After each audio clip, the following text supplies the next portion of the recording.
بسم اللہ الرحمن الرحیم. لمس اکسیر بائی وہیبہ فاطمہ. قسط نمبر 36. وہ اس وقت برائڈل روم میں سمیرہ کے ساتھ موجود تھی اور دیوار گیر آئینے میں خود کو دائیں بائیں ہر طرف سے دیکھ رہی تھی. سمیرہ تیار ہوتے وقت بابا سے اجازت لے کے آج بال کھول لوں، مگر اب بتاؤ میں کچھ اوور تو نہیں لگ رہی نا؟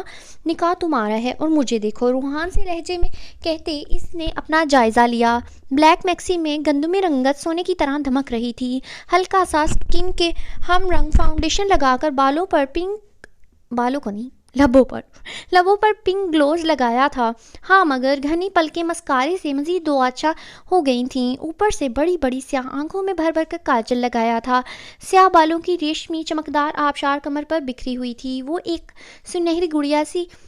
سنہری چھوٹی سی گڑیا لگ رہی تھی. اوپر سے بل کھاتی کمر کسی کے بھی ہوش ٹھکانے لگا دیتی. ریم خود کو آئینے میں دیکھ کر خود ہی روحانسی ہو رہی تھی کہ بے تحاشا حسین اور منفرد لگ رہی تھی. ہر وقت ڈھکے چھپے رہنا عادت بن گئی تھی، مگر اب یوں ایک محفل میں اس طرح تیار ہو کر شرکت کرنے میں اسے گھبراہٹ سے دوچار کر رکھا تھا. اے بیبی کچھ نہیں ہوتا. بیبی نہیں ہے، بی بی ہے. اے بی بی کچھ نہیں ہوتا. لے دے کر چہرے پر فاؤنڈیشن تھوپ لیا اور آنکھوں میں بالٹی بھر کر کاجل انڈیل لیا. پھر میری نند نکلی پلکیں اور بال لگا کر تم سے زیادہ پھلجڑیاں بن کر گھوم رہی ہیں. تمہاری تو نیچرل بیوٹی ہے، اسی لیے فل پٹاخہ لگ رہی ہو، کوئی اوور شوور نہیں ہو. اور مجھے بتاؤ یہاں کوئی غیر ہے ہی کون؟ میرے بھائی خود تمہیں میرا بچہ کہتے ہیں. سب یہاں بزرگوار ہیں، اسی لیے اپنا کانفیڈنس بریک مت کرو. ریم سمیرہ نے اسے جھاڑ پلائی کیونکہ وہ کب سے منمناتی اس کے دماغ کی دہی کر رہی تھی. اللہ کی شان، دلہن کی زبان تو دیکھو، کینچی کی طرح چل رہی ہے. ریم نے اپنی جھاڑ پر اسے گھورتے حساب برابر کیا، مگر پھر ایک خیال دماغ میں آتے جھرجھری سی آئی. تم کہہ رہی ہو یہاں کوئی غیر نہیں، اگر ایہان دلشیر لوگ یہاں آ گئے تو؟ ریم نے گھبرا کر کہا تھا. سمیرہ کا دل کیا ماتھا پیٹ لے تو اپنی زبان کے جوہر اتنے نہ دکھانے تھے کہ بندہ بعد میں اگلے کو منہ دکھانے کے قابل نہ رہے. سمیرہ نے کمینے پن سے مسکراتے اسے چھیڑا تو ریم نے اس کے دلہن بننے کا بھی لحاظ نہ کرتے اس پر چڑھ دوڑی. کمینی ریم نے اس کے کرل بنے بال کھینچنے چاہے. خبیث پیچھے مر، میرا میک اپ خراب ہو جائے گا. نہیں آئیں گے وہ، مجھے یقین ہے. سمیرہ نے اس کی کمر میں ایک مکہ رسید کیا اور اس سے پہلے وہ واقعی ہنس ہنس کر لوٹ پوٹ ہوتی، ایک دوسرے کے حلیے بگاڑ دیتی. مولوی صاحب اور گواہان برائڈل روم میں چلے آئے. چند لمحوں میں ہی نکاح کا فریضہ سر انجام پایا گیا تو سمیرہ کی نند اسے اپنے ہمراہ باہر سٹیج پر لے گئیں اور لے جا کر اپنے بھائی کے پہلو میں بٹھا دیا. ریم کا دل اب بھی گھبرا رہا تھا، اس لیے برائڈل روم سے باہر نہ نکلی. لیکن پھر سمیرہ کی جانب سے گالیوں سے بھرپور میسج موصول ہوا تو اسے ناچار اس کی کزن کے ساتھ باہر نکلنا ہی پڑا. وہ اپنا اعتماد بحال کرتی اسٹیج پر آ کر سمیرہ کے پاس بیٹھی تھی، مگر نہیں جانتی تھی کچھ ہی لمحوں میں اس کے پیروں تلے سے زمین سرکنے والی ہے کہ اس کی نظر اس شخص پر پڑی جو اسے خونخوار نگاہوں سے حیوانوں کی طرح گھور رہا تھا، جیسے ابھی اسے جلا کر بھسم کر ڈالے گا. مجھے ایسی ہی لڑکیاں پسند ہیں ایہان، وہ بہت پیاری ہے اور شریف بھی. یونیورسٹی میں اس کا کوئی افیئر نہیں ہے اور نہ ہی کسی کو معلوم ہے. وہ اتنی حسین ہے، کسی نے اس کا یہ روپ دیکھا ہی نہیں، یا یوں کہنا چاہیے کہ اس نے کبھی خود کو کسی کو دکھایا ہی نہیں، ورنہ آئی سویئر یونیورسٹی کے تمام لڑکے اس کے پیچھے پاگل ہو جاتے. یہ لائنز ریپیٹ ہوئی ہیں. زین نے سچائی کا مظاہرہ کرتے کہا تو اس کے منہ سے ریم کی تعریف سنتے ایہان کے خون کھولنے لگا. غصے سے ریم کو گھورا جو شاید ایہان کو دیکھ چکی تھی، تبھی چہرہ موڑ کر ہاتھ اپنے منہ پر رکھ چکی تھی.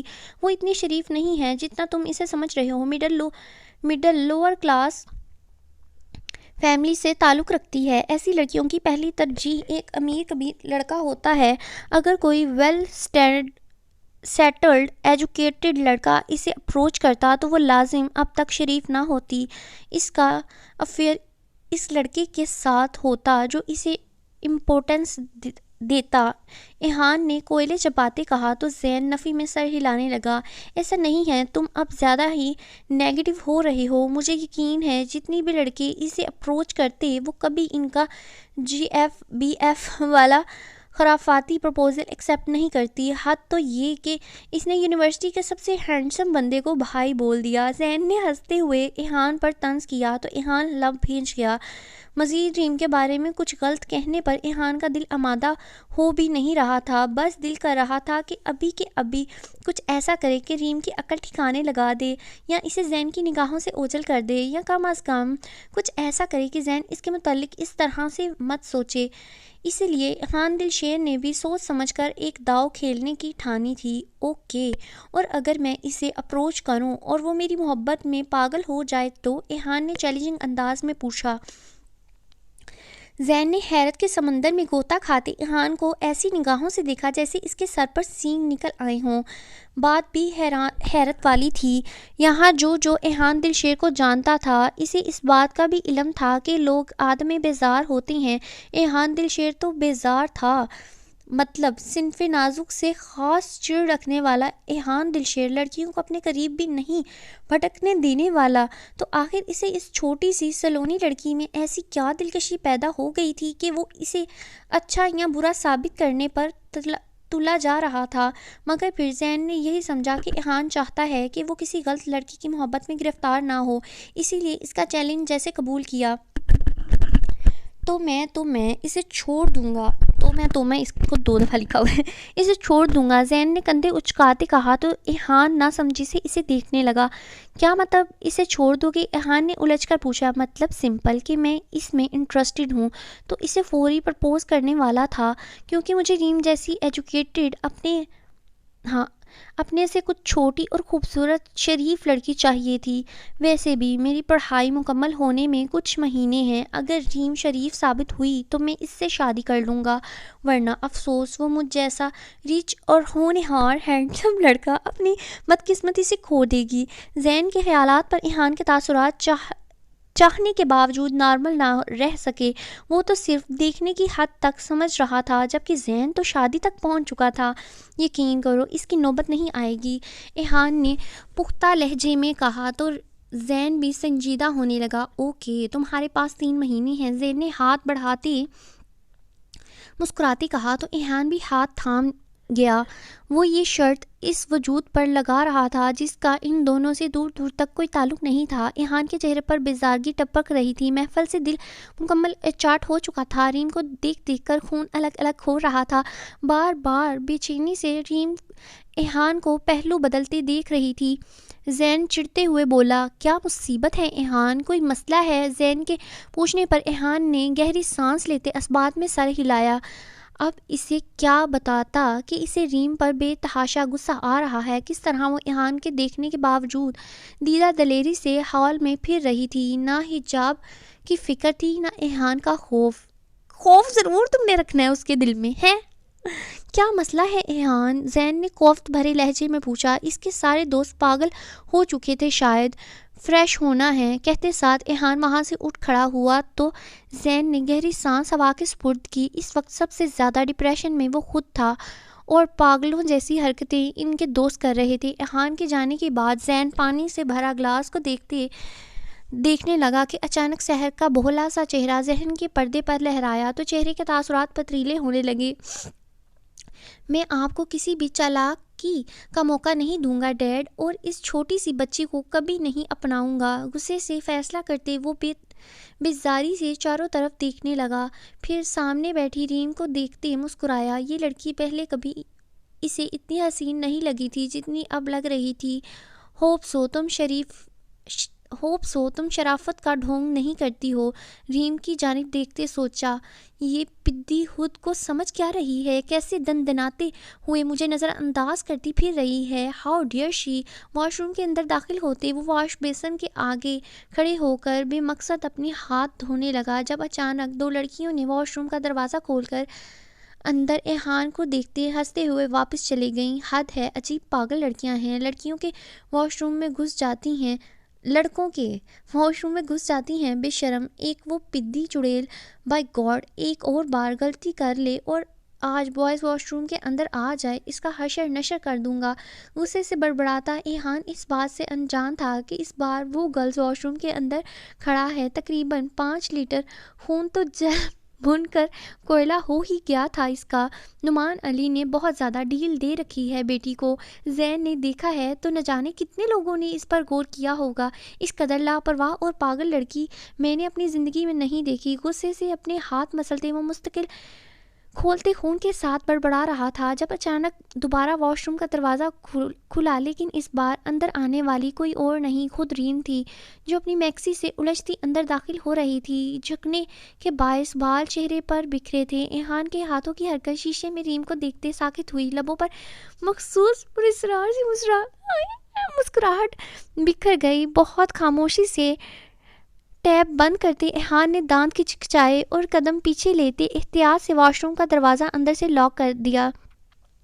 یہ میکسی مجھے ویسے ہی پریشان کر رہی ہے جیسے اب باڈی بلڈر چوہا اور ہٹلر 420 اور میسنے کی نظر پریشان کر رہی تھیں۔ شاید ہاں، جیسے اس باڈی بلڈر چوہے اور ہٹلر 420 اور میسنے کی نظریں پریشان کر رہی تھیں۔ شکر ہے چلا گیا۔ اپنی ہیل سے میکسی کا کونا نکالتے ریم غصے سے بولی، پھر ایک دم اپنی بھڑاس نکالتے سیدھی ہوئی اور کمر پر ہاتھ رکھا۔ اس لمحے ریم کی پشت ایہان کی جانب تھی۔ ایہان دروازے سے کمر ٹکائے سینے پر ہاتھ باندھے ریم کو سرد نظروں سے دیکھنے لگا۔ دیکھتا ایسے ہے جیسے کچا چبا جائے گا۔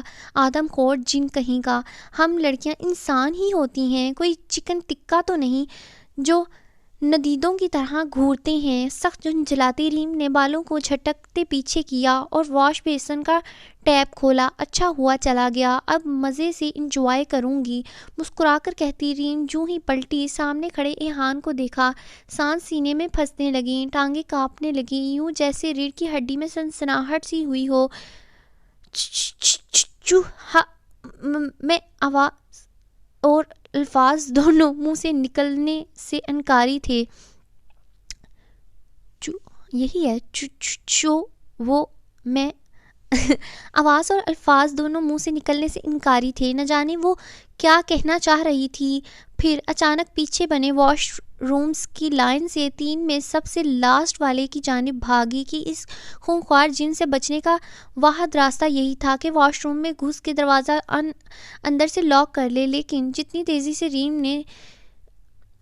تیزی ریم نے دکھائی تھی اس سے کہیں زیادہ تیزی ایہان نے دکھائی تھی کہ جھٹکے سے اسے اپنی جانب کھینچا۔ وہ پلٹا تھا اور ریم کو دروازے سے لگاتے خود اس پر حاوی ہوا تھا۔ ریم جیسے اپنی سانس روکتے آنکھیں زور سے میچ گئی تھی۔ میں نے وہ نہیں کہا جو تم نے سنا۔ آنکھیں میچے احمق ریم نے بہت تیزی سے ایک اور حماقت کی تھی۔ آدم خور جن ہوں میں، باڈی بلڈر چوہا ہوں اور ہٹلر 420 بھی۔ ایہان نے دانت پیستے اس کے دیے گئے القابات دہرائے تو ریم پٹ سے آنکھیں کھول کر زور زور سے نفی میں سر ہلانے لگی۔ دیکھیے، آپ مجھ سے سینئر ہیں، میرے بابا کے مالک ہیں اور میں آپ کی بہت عزت کرتی ہوں، بالکل بڑے بھائی۔ ابھی ریم بول ہی رہی تھی جب ایہان نے اس کا جبڑا مٹھی میں دبوچا۔ ریم ایک دم گھبراتی سٹل ہوتی ایہان کو سہمی ہوئی نظروں سے دیکھنے لگی۔ میں تمہارا بھائی نہیں ہوں، سمجھی؟ تم سے میرا نکاح جائز ہے اور جس سے نکاح جائز ہو وہ بھائی نہیں ہوتا۔ ایہان نے دانت پیس سے جتایا تو ریم کی آنکھیں ڈبڈبا گئیں۔ ایہان نے اس کا منہ چھوڑا اور ایک گہری نظر اس کے پانی سے بھری آنکھوں پر ڈالی۔ ریم موقع پا کر خود کو چھڑواتے واش روم سے نکلنے لگی تھی کہ ایہان نے اس کا بازو دبوچ کر واپس اس کا رخ بے دردی سے اپنی جانب کیا۔ کیا بکواسیات کر رہی تھی میرے بارے میں؟ برداشت کر رہا ہوں تو کچھ بھی زیادہ ہی کینچی کی طرح نہیں چل رہی تمہاری زبان؟ میں تمہیں ندیدوں کی طرح گھور رہا تھا؟ ایہان نے اپنے الفاظ پر زور دیتے پوچھا تو ریم کسی مجرم کی طرح سر جھکاتے بولی، وہ سب میں نے آپ کو نہیں بولا۔ ریم نے جان چھڑانی چاہی تھی پر اس بار بھی بازی الٹی ہی پڑتی، بات اس کے گلے پڑ چکی تھی۔ تو ایحان دل شیر کے علاوہ اور کس کی جرت ہوئی تمہیں گھورنے کی؟ اچانک ایحان نے اپنے ہاتھ سے اس کی تھوڑی تھامتے ریم کا چہرہ اوپر کرتے انتہائی ناگواری سے پوچھا، تو پل بھر کو ریم اس کے انداز پر چونکی، پھر کچھ سمجھ نہ آنے پر ایحان کا ہاتھ اپنے چہرے سے دور کیا۔ مجھے باہر جانے دے، اگر یہاں کوئی آ گیا تو میں بدنام ہو جاؤں گی، تماشا لگ جائے گا میرا، ریم روحان سے لہجے میں بولی، تو ایحان ایک قدم پیچھے ہوتے سرتا پیر اسے گھورنے لگا۔ اپنا حلیہ دیکھا ہے تم نے؟ بہت زیادہ پر نکل آئے ہیں تمہارے، ایحان نے غصے سے ٹونٹ کیا، تو ریم نہ سمجھی سے اسے دیکھنے لگی، پھر اس کی بات کا مطلب سمجھ آنے پر ایک دم پھٹتے ہوئے بولی، آپ ایک پاگل انسان ہیں، پر میں پاگل نہیں ہونا چاہتی، میرے حلیے میں آپ کا کیا لینا دینا، میرا جیسا دل چاہے گا میں ویسی رہوں گی۔ ریم نے حوصلہ کرتے کہا، تو ریم نے حوصلہ کرتے کہا، کہہ تو دیا تھا، پر اس کا دل ننھی چڑیا کی طرح سہم رہا تھا، مگر مقابل شاید اس کے بابا کی نوکری کی وجہ سے اسے بھی اپنا سر خرید خرام سمجھ رہا تھا۔ اس نے پلٹتے دروازہ کھولنا چاہا کہ اچانک ریم کی آواز پر اسے واپس پلٹنا پڑا۔ میرا تم سے یا تمہارے حلیے سے کیا لینا دینا ہے، یہ میں تمہیں بہت جلدی اچھے سے باور کروا دوں گا کہ غلطی سے بھی دوبارہ یہ پوچھنے کی ہمت نہیں کرو گی تم۔ اور اب میری بات کان کھول کر سنو، یہ میک اپ ریموو کرو، بال باندھو اور شرافت سے حجاب لپیٹ کر باہر جاؤ، ورنہ شہادت کی انگلی اٹھاتے ایحان نے اسے وارن کیا، تو ایحان کی پھیلی آنکھوں سے دیکھنے میں نے غلط بولا ہے شاید، وہ ایحان کو پھیلی آنکھوں سے دیکھنے لگی۔ اب اسے یقین ہو گیا تھا کہ یہ شخص سچ مچ پاگل ہو چکا ہے، اور میں یہ سب آپ کے کہنے پر کیوں کروں، کیوں پہنوں حجاب، اور میرے بابا کی اجازت سے بال کھولنے کی، تو آپ کون ہوتے ہیں؟ ہاں ادھر آنا تھا، اور میں نے بابا کی اجازت سے بال کھولے ہیں، تو آپ کون ہوتے ہیں؟ لائن اس طرح زیادہ اچھی رہ رہی ہے۔ جھنجھلا کر کہا۔ ریم کی بات ابھی ادھوری تھی جب ایحان نے غصے سے منہ پر ہاتھ پھیرا، پھر ایک دم ریم کے قریب ہوا تھا۔ ریم آنکھیں میچ گئی، یہ سمجھتے کہ شاید وہ اسے مارے گا۔ اس کی معصوم حرکت پر ایحان کے دل میں کھلبلی سی مچی، جیسے ایک ساتھ کئی بیٹ مس کی ہوں۔ یہ سب خود کرو گی یا میں کروں؟ اس کے کان کے قریب جھکتے ایحان سرد مہری سے گررایا، تو ریم کے چہرے پر گلال بکھر گیا۔ بے یقینی سے ایحان کو دیکھتے بہت مشکل سے پوچھا، کیا؟ ریم کو محسوس ہوا جیسے ایحان اس کے سوال پر مسکرایا ہے، لیکن پھر شرافت سے اسے اپنا وہم سمجھا تھا۔ حجاب، میک اپ، بال، سینے پر ہاتھ باندھے ایحان نے یک حرفی جواب دیا، تو ریم دل میں خون کے آنسو روتی زبردستی اپنے اسٹریٹ کیے بالوں کو سمیٹنے لگی۔ یار ایک لڑکی کو زہر کھا لو اور کو گھنٹوں سے کیا ہوا محنت کا میک اپ اور بال خراب کر لو، اور یہ حجاب تو چلو حجاب کرنا، چلو وہ تو اسلامک وجہ سے صحیح ہے، حجاب کرنا چاہیے، لیکن گھنٹوں سے کیے ہوئے میک اپ کو ریموو کرنے کا کہا جائے نا تو لڑکی زہر کھا لے گی، وہ میک اپ نہیں ریموو کرے گی، اتنی محنت لگتی ہے، اور اوپر سے اس کا میک اپ دلوا رہی ہے انسان۔ حجاب تو اس پہ ہم کچھ نہیں کہہ سکتے کیونکہ وہ شرعی ہے، تو وہ ہم پہ لازم ہے، ٹھیک ہے، چاہے ہم شادی پہ جا رہے ہیں، جہاں بھی جا رہے ہیں، لیکن اتنی محنت، جو کام محنت سے کیا گیا ہو نا، اس کو دھونے میں، اس کو ویسٹ کرنے میں نا جان نہیں کر رہی ہوتی ہے، تو اس نے بیچارے نے محنت سے کیا میک اپ، یار ترس کھاؤ اس پہ۔ اپنے اسٹریٹ کیے بالوں کو سمیٹنے لگی، یوں اس عجیب ترین صورتحال میں عافیت اسی میں جانی کہ اس جن کے چنگل سے بچ نکلنے کو، اس جن کی ہر بات شرافت سے مان کر جلدی سے یہاں سے فرار حاصل کر لے۔ ریم نے ٹیشو سے اپنے آنکھوں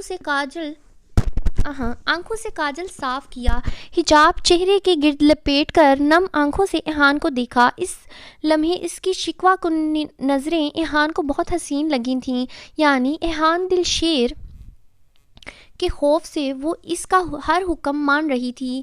اس ننھی جان کا خود سے یوں خوف زدہ ہونا نہ جانے کیوں اس کے تڑپتے دل کو سکون دیتا تھا۔ کمر دیکھ رہی ہو اب بھی نہیں کمر دکھ رہی ہے اب بھی، ایحان نے سنجیدگی سے اس کے چہرے کو دیکھتے کہا تو ایحان نے فوراً دوپٹے کو نیچے کرتے مزید اپنے گرد پھیلایا اور بنا رکے جانے لگی، لیکن ایک بار پھر ایحان اسے بازو سے تھام کر اپنی طرف موڑ چکا تھا۔ شادیوں میں یا مجمع کی جگہ ہر لوگ اور زیادہ متوجہ ہوتے ہیں۔ شادی میں یا مجمع کی جگہ پر لوگ اور زیادہ متوجہ ہوتے ہیں، یہ وہ جگہیں ہیں جہاں خود کو چھپانے کی زیادہ ضرورت ہوتی ہے، نہ کہ اپنی نمائش کرنے کی، سنجیدگی سے کہتے ایحان نے انگلی کی پور سے گرداز گال سے ریم کا آنسو اٹھایا جو آنکھوں سے گرنے کو تیار تھا۔ روتے ہوئے باہر مت جانا، لوگ غلط سمجھیں گے، اور نیکسٹ ٹائم لازمی چیک کرنا آج پھر تم جینٹس ٹوائلٹ میں ہو۔ ریم کو سائڈ پر ہٹاتے ایحان نے واش روم کا دروازہ کھولا اور باہر نکل گیا۔ اس کے جاتے ہی ریم نے سکھ کا سانس لیا، کب کے رکے آنسو گال پر ٹوٹ کر بکھرے۔ اسے اب تک یہ سمجھ نہ آئی تھی کہ وہ اس کے بابا کا مالک تھا تو اس کو کیوں اپنی جاگیر سمجھ بیٹھا تھا۔ اللہ کرے تمہاری بیوی تمہیں بہت مارے، جنگلی بھینسے، ہاتھی کہیں کے۔ اوئے چھوڑ دو لڑکی، اس کا نام بگاڑنا، پھنس جاتی ہو ہر دفعہ تم۔ اپنے آنسو صاف کرتے ریم فوراً واش روم میں گھس گئی، کیونکہ اگر ایحان کے باہر نکلتے ہی وہ باہر جاتی یا پھر کوئی اور اندر آ جاتا تو یقیناً غلط ہی سمجھتا۔ کچھ دیر بعد وہ حجاب لیے جب باہر نکلی تھی تو ایحان کے بولے گئے جملے کانوں میں باز گشت کرتے دل جلانے لگے۔ کئی نظریں تو اس نے اپنی جانب اٹھتی ہوئی بھی محسوس کی تھیں، شاید وہ ہٹلر اس بار درست تھا۔ کچھ سوچتے ریم نے حجاب کا ایک حصہ اپنے چہرے پر رکھ لیا کہ آنکھیں اب بھی نمایاں تھیں۔ واش روم سے باہر نکلتی وہ باہر آئی تو کھانے کا دورانیہ شروع ہو چکا تھا۔ وہ سمیرہ کے پاس اسٹیج پر جانا چاہتی تھی پر سامنے ہی وہ جلاد بیٹھا تھا۔ ریم اسے دیکھتے پیچھے والی ٹیبل پر بیٹھ گئی۔ کچھ دیر بیٹھنے کے بعد ایحان اپنی ٹیبل سے کھڑا ہوا۔ چلو زین جس نے کھانا تو نہیں لیا تھا پر ہاتھ میں کولڈ ڈرنک کی بوتل پکڑی تھی، بوتل نیچے رکھتے کھڑا ہوا۔ ہاں یار چلو، بوریت ہو رہی ہے۔ زین بھی کوفت سے بولتا ایحان کے ساتھ بینکویٹ سے باہر نکلنے لگا۔ جب کچھ یاد آنے پر رکا، ہم یہاں مفت میں آئے تھے، تم کوئی گفٹ نہیں دو گے سمیرہ کو؟ زین نے اسے شرم دلانا چاہی۔ کل یونیورسٹی میں دے دیں گے۔ زین کا بازو کھینچتے وہ بینکویٹ سے باہر نکلنے لگا تو دو چور نظریں دوپٹے کی اوڑ میں خود کو تکتی نظر آئیں۔ جتنا خون جلا تھا اتنا ہی اب سیروں بڑھ گیا تھا کہ اس کے خوف سے وہ ایک کونے میں سہمی سمٹی بیٹھی تھی۔ اس کا خود کو چھپا لینا ایحان کی روح کو تقویت بخش گیا تھا۔ ڈرپوک پدی چڑیل، مسکرا کر سر جھٹکتے ایحان زین کے ساتھ بینکویٹ سے باہر نکلا تو ریم سکون کا سانس بھرتی اسٹیج کی جانب بھاگی۔ تمہیں گھر ڈراپ کرنا ہے؟ گاڑی میں بیٹھتے ایحان نے پوچھا تو زین نے قوت سے آنکھیں میچ گیا۔ ہاں گھر ڈراپ کر دو، کچھ سوچتے ہوئے کہا۔ سوچ یہ تھی کہ اس لڑکی کے لیے وہ کیوں اپنا کمرہ چھوڑے، بلکہ وہ کمرے میں رہ کر اس لڑکی کو اتنا خوفزدہ کر سکتا تھا کہ وہ خود طلاق لے کر اس کی زندگی سے بھاگ جائے۔ تمام راستے گاڑی میں خاموشی چھائی رہی۔ جب زین گھر کے دروازے پر اترا تو اترنے سے پہلے ایحان کے بازو پر ہاتھ مارا۔ میں جلدی شادی کرنا چاہتا ہوں ایحان، 3 ماہ میں شرط کے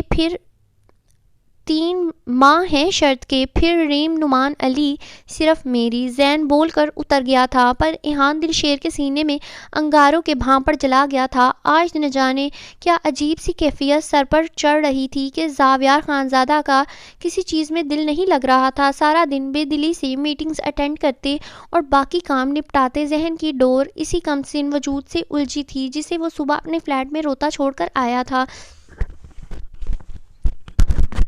ریوالونگ چیئر پر جھولتا وہ اب بھی اس کے متعلق سوچ رہا تھا۔ جب سے زرمش اس کی زندگی میں آئی تھی اس کے سبرینا کے لیے نفرت ختم ہو گئی تھی۔ سبرینا کی ذات اس قدر بے وقت ہو گئی تھی کہ زاویار خانزادہ کو فرق ہی نہیں پڑتا تھا، سبرینا آسمان کی بلندی کو چھوئے یا زمین بوس ہو جائے۔ پھر اچانک ایک خیال کے تحت زاویار خانزادہ سیدھا ہوا۔ بھلا صبح سے چین و سکون برباد ہوا تھا تو یہ خیال اس کے دماغ میں پہلے کیوں نہیں آیا؟ اپنا لیپ ٹاپ آن کرتے کچھ کی ورڈز ڈالے تو ایک فائل سامنے کھل گئی جس پر پاسورڈ ریکوائرڈ تھا ریکوائرڈ تھا. زاویار نے پاسورڈ ٹائپ کیا تو جس فلیٹ میں زرمش مقیم تھی لیپ ٹاپ میں اس کی کیمراز آن ہو گئے. زرمش روم میں نہیں تھی، نہ ہی لاؤنج میں تھی. زاویار نے پریشانی سے ہر طرف نظر دوڑائی پر وہ گھر میں نظر نہ آئی. پھر کچھ سوچتے زاویار نے کچن کی CCTV آن کی تو زرمش کچن جے ڈرار میں کچھ تلاش کر رہی تھی. ادھر آنا ہے. کچن کے ڈرار میں کچھ تلاش کر رہی تھی اور اس کے ارد گرد باریک دھاری دار آلے رکھے تھے. اب کیا کر رہی ہے یہ خونخوار جنگلی بلی؟ زاویار نے بے اختیار ہنستے ہوئے سوچا اور زرمش کی اگلی کارروائی دیکھنے لگا. زرمش وہ سارے آلات اٹھاتی دروازے پر آئی تھی اور اس کے بعد کا منظر دیکھ زاویار کے ماتھے پر بے شمار بل پڑے تھے. وہ گھر کے مین ڈور کو توڑنے کی بھرپور کوشش کر رہی تھی. احمق لڑکی، دروازے پر محنت سے بہتر ہے یہی محنت اپنے آپ پر کر لے تو زندگی پرسکون ہو جائے. یہ سوچتے ہی زاویار خانزادہ کو ناگوار گزر رہی تھی. یہ سوچ ہی زاویار خانزادہ کو ناگوار گزر رہی تھی کہ وہ اس کے گھر سے فرار کے راستے تلاش کر رہی ہے. پھر کافی زور آزمائی کے بعد وہ آلات چھوڑ اچھلتی زرمش واپس اس دروازے سے لگتی بچوں کی طرح پھر کافی زور آزمائی کے بعد وہ آلات دور اچھالتی زرمش واپس اس دروازے سے لگتی بچوں کی طرح بلک بلک کر رونے لگی تو زاویار کو حقیقتاً اس پر ترس آیا. زرمش وہ سارے آلات اٹھاتی دروازے پر آئی تھی. یہ پھر ریپیٹ ہوا ہے. گہری سانس لیتے زاویار نے کیمرہ بند کر دیا اور گھڑی میں وقت دیکھا. ابھی ایک ضروری میٹنگ کے لیے اسے نارتھ سائڈ پر جانا تھا، پھر وہاں سے واپسی پر فلیٹ. کل اس کا ارادہ زرمش کو مینشن لے جانے کا تھا. فائل اٹھاتا وہ آفس سے باہر نکلا. کئی گھنٹے سائٹ پر مغز ماری کرنے کے بعد زاویار رات 10 بجے کے وقت فلیٹ پہنچا. خدا کر کے تو اسے اس سے الجھنے کی فرصت میسر آئی تھی. دروازے پر فنگر پرنٹ لگاتے اسے لگا تھا کہ دروازہ کھلتے ہی زرمش پہلی ملاقات کی طرح اس پر حملہ کرے گی، پر حالات کچھ مختلف تھے. پورے گھر میں خاموشی تھی. آفس بیگ صوفے پر رکھتے ایک نظر مدھم روشنی میں نظر آتے لاؤنج کو دیکھا، پھر اپنے کمرے میں قدم رکھا. زرمش کمرے میں نہیں تھی. قدم آگے بڑھاتے واش روم اور ٹیرس چیک کی تو وہ وہاں بھی نہیں تھی.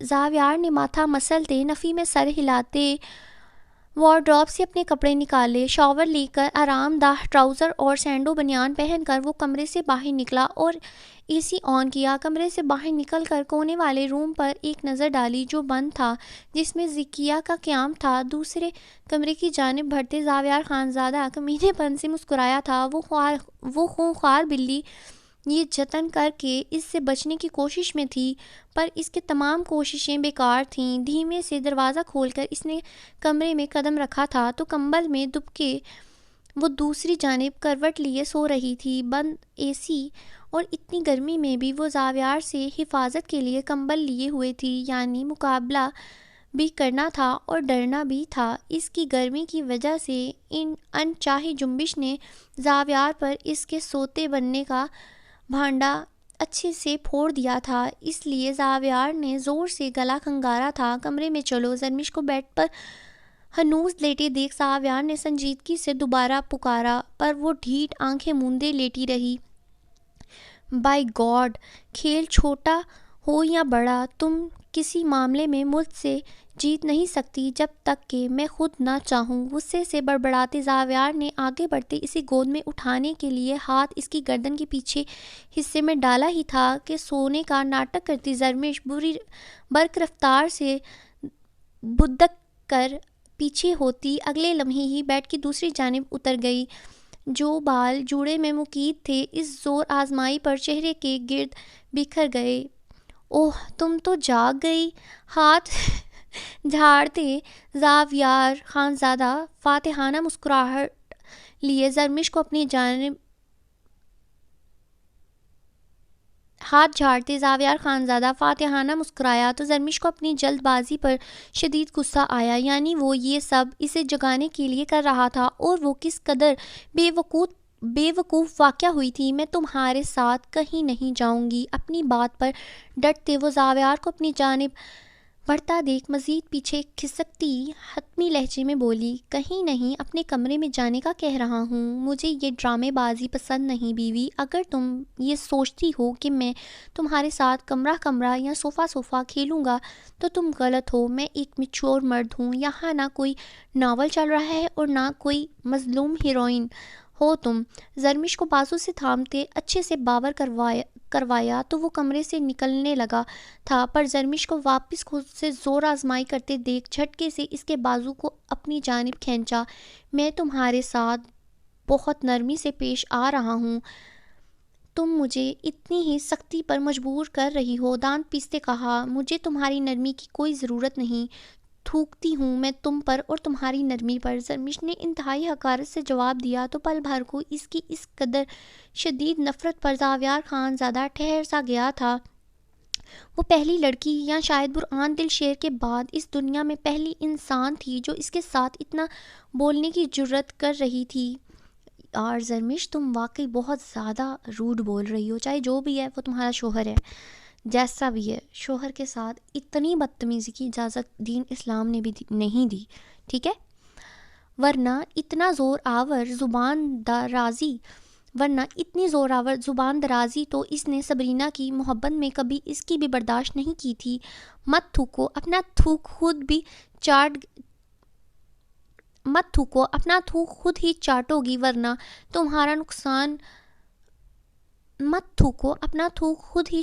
ورنہ تمہارا ناقص وجود اور ذہن میری سختی برداشت کرنے کی استطاعت نہیں رکھتا، اس لیے مجھے مجبور مت کرو۔ اسے انگشتے شہادت دکھاتے زاویار نے وارننگ دی تو پل بھر کو زرمش بھی سہم گئی۔ میری بازو چھوڑو، مجھے تکلیف ہو رہی ہے۔ زاویار کی دھمکی کو نظر انداز کرتے زرمش نے اپنا بازو چھڑوانے کی بھرپور سعی کی تو زاویار نے سرد نظروں سے اسے گھورا اور اگلے ہی لمحے اسے اپنے ساتھ کھینچتے اپنے کمرے میں لے آیا۔ مجھے تمہارے ساتھ نہیں رہنا، اتنی سی بات تمہیں سمجھ کیوں نہیں آ رہی؟ جانے دو مجھے۔ اب کی بار زرمش بے بسی سے چیخی تھی، پر جواباً لال انگارہ آنکھوں سمیت زاویار نے اسے زور سے بیڈ پر دھکا دیا تو وہ اوندھے منہ بیڈ پر گرتی خوف زدہ ہوئی سیدھی ہوئی۔ اسی لمحے زاویار خانزادہ اس پر کسی گھٹا کی طرح چھایا تھا۔ اس کے ارد گرد اپنے ہاتھ رکھ کر زاویار پوری طرح اس پر جھکا تھا۔ پیچھے ہٹو، زرمش گھبراہٹ سے پیچھے ہونے لگی۔ آواز نیچے رکھو، اگر اب تمہاری آواز میرے سامنے بلند ہوئی تو میں تمہاری زبان کھینچ لوں گا۔ زرمش کی تھوڑی اپنے ہاتھ میں جکڑتے زاویار نے اس کا چہرہ اپنے روبرو کیا اور آنکھوں میں آنکھیں ڈالے وارننگ دی تو زرمش اس کی سرمئی آنکھوں کو دیکھنے لگی جہاں نرمی کا نام و نشان تک نہیں تھا۔ یہی زاویار خانزادہ کا خوف ہی تھا کہ وہ خاموش ہو گئی تھی اور خود کو ڈھیلا چھوڑ گئی تھی۔ زاویار اس کی خاموشی پر اسے ڈھیلا پڑتے دیکھ پیچھے ہوا اور بیڈ کی دوسری جانب آ کر اپنا تکیہ درست کرنے لگا۔ جب زرمش نے حفاظتی تدبیر کے طور پر اپنا تکیہ بیڈ کے درمیان کنارے پر لگایا اور بالکل آخری کونے پر ہوتی لیٹ گئی کہ اس کے اور زاویار کے درمیان اچھا خاصا فاصلہ قائم رہے۔ اس کی اس معصومانہ کوشش پر زاویار نے بے ساختہ اپنی مسکراہٹ دبانے کو دانتوں تلے لب دبائے۔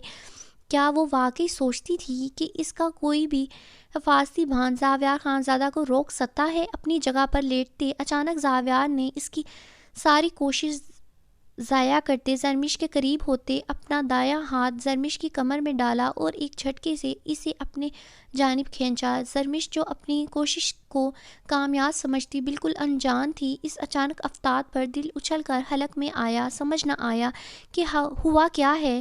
کل جو سچویشن زرمش کی بے ہوشی میں تھی وہی آج اس کے ہوش میں تھی۔ زرمش کے اوسان خطا ہوئے۔ تم میرے ساتھ زبردستی نہیں کر سکتے، چھوڑو مجھے۔ زاویار کے سینے پر ہاتھ مارتی سخت مزاحمت کرتی وہ مسلسل پیچھے ہونے کی کوشش کرتی گررائی تھی تو اگلے ہی لمحے زاویار خانزادہ نے اس کے بال نرمی سے اپنے ہاتھ میں الجھاتے زرمش کا چہرہ بلند کیا اور اپنے لب اس کی سراخی دار شفاف گردن پر ثبت کیے۔ اس کا دہکتا حدت بھرا گرم لمس زرمش کی روح تک تڑپا گیا۔ جو رشتہ تمہارے اور میرے درمیان قائم ہوا ہے اس میں زور زبردستی کا کوئی دخل نہیں، غلطی سے ہی صحیح، پر اپنے تمام حقوق تم میرے نام کر چکی ہو۔ تم پر، تمہاری روح پر، تمہارے وجود پر تم سے زیادہ حق میرا ہے۔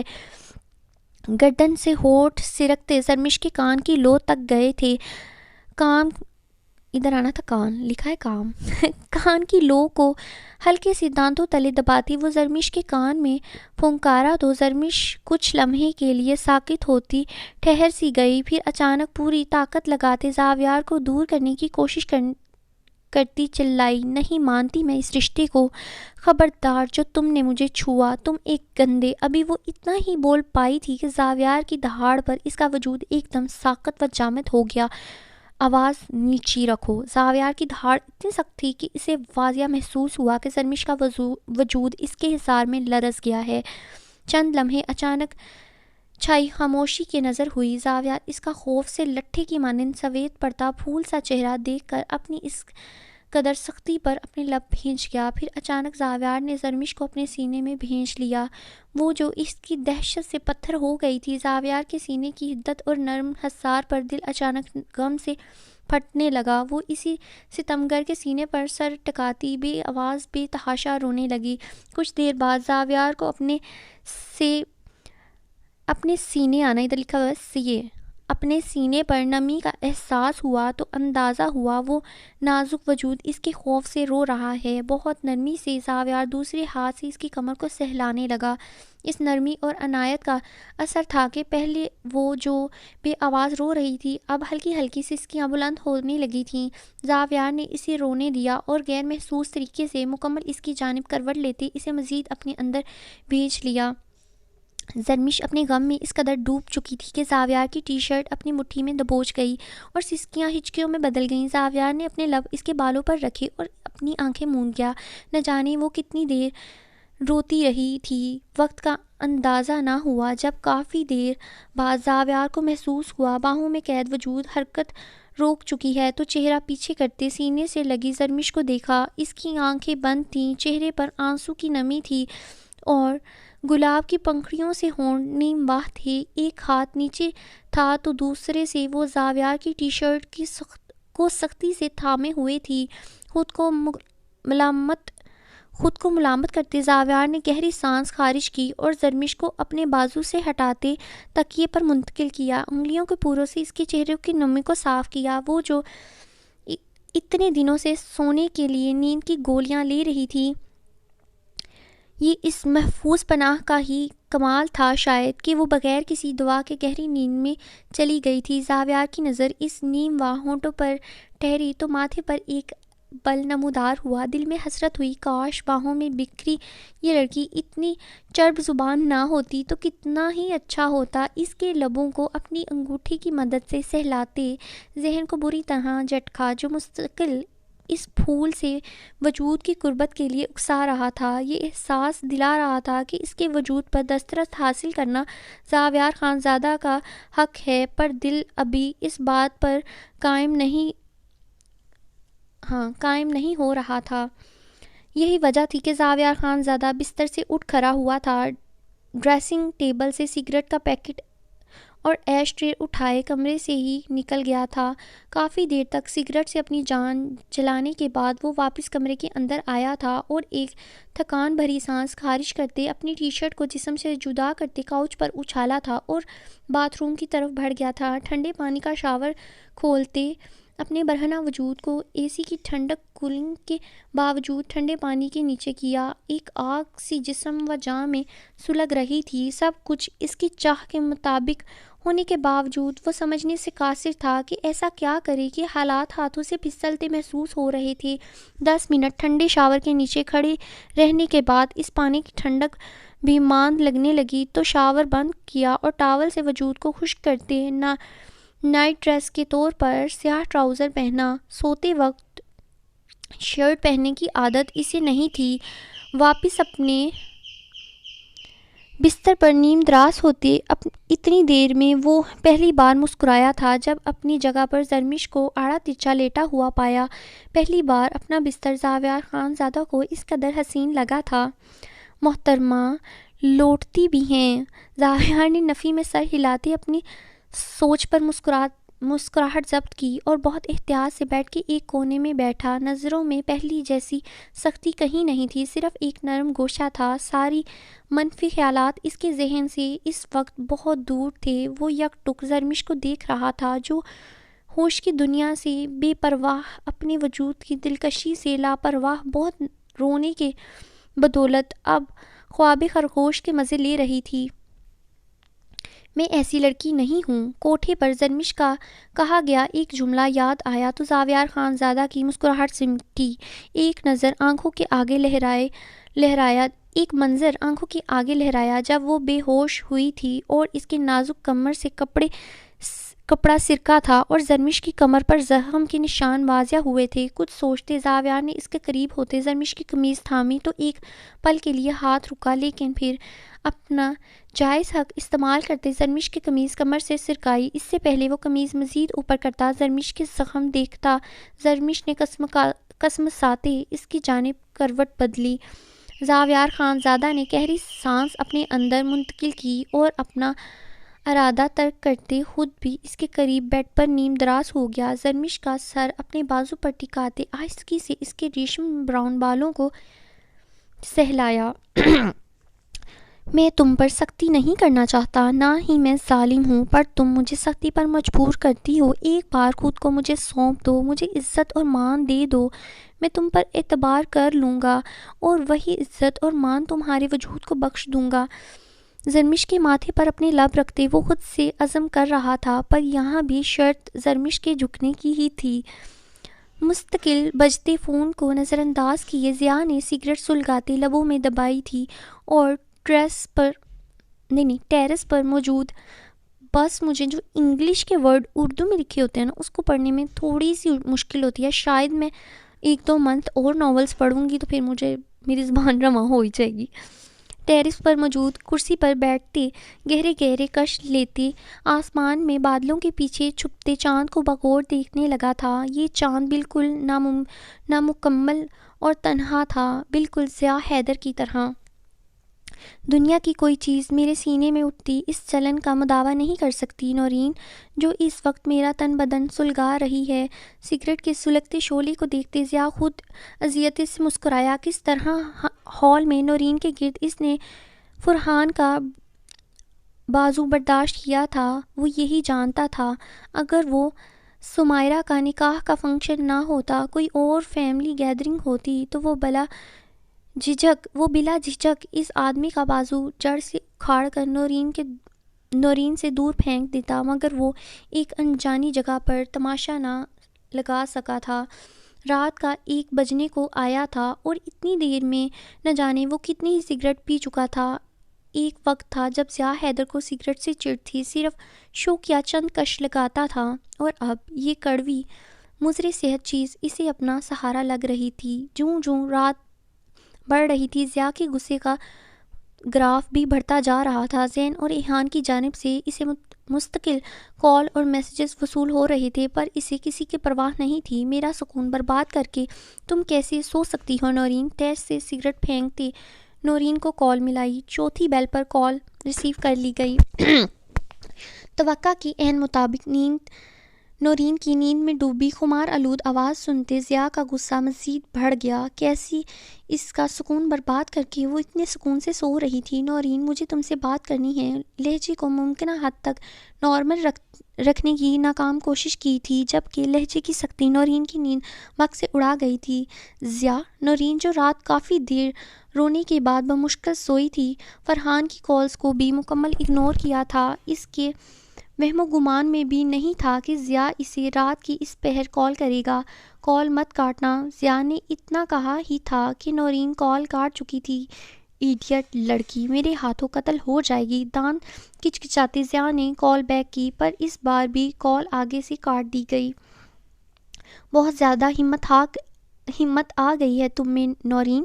مجھ سے ٹکرانا تمہارے نازک جان پر بہت بھاری پڑ سکتا ہے۔ ابھی کال ریسیو کرو ورنہ انجام کی ذمہ دار تم خود ہوگی۔ اس نے میسج ٹائپ کرتے نورین کے نمبر پر سینڈ کیا اور انگوٹھے سے موبائل کی اسکرین کو بجانے لگا۔ دوسری جانب نورین میسج پڑھ کر جس کا جسم پل بھر میں لرز چکا تھا، اگر کوئی دیکھ لیتا وہ اتنی رات کس سے بات کر رہی تھی تو وہ کیا جواب دیتی۔ وہ فون بند کرنے ہی لگی تھی کہ دوبارہ ضیاء کی کال آئی۔ کال کاٹتے دوبارہ فون آف کر دیا تھا کہ ضیاء کا دھمکی بھرا میسج پڑھ کر جان ہتھیلی پر آ گئی تھی۔ پک مائی کال۔